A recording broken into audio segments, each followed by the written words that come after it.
लक्ष्मीनारायणं भजे नारायणं नारायणं भजे नारायणं लक्ष्मीनारायणं भजे नारायणम्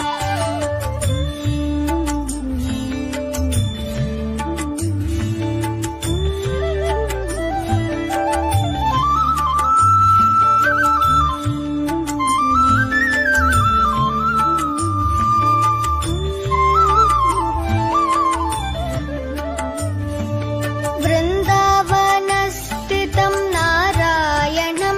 देववृन्दैरभिष्टितं नारायणं दिनकरमध्यगं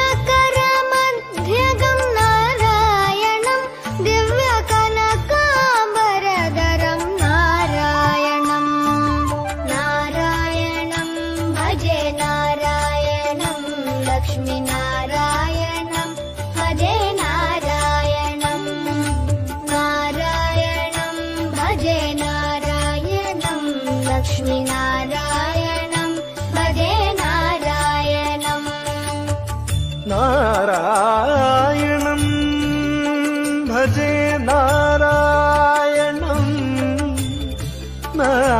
नारायणं भजे नारायणम्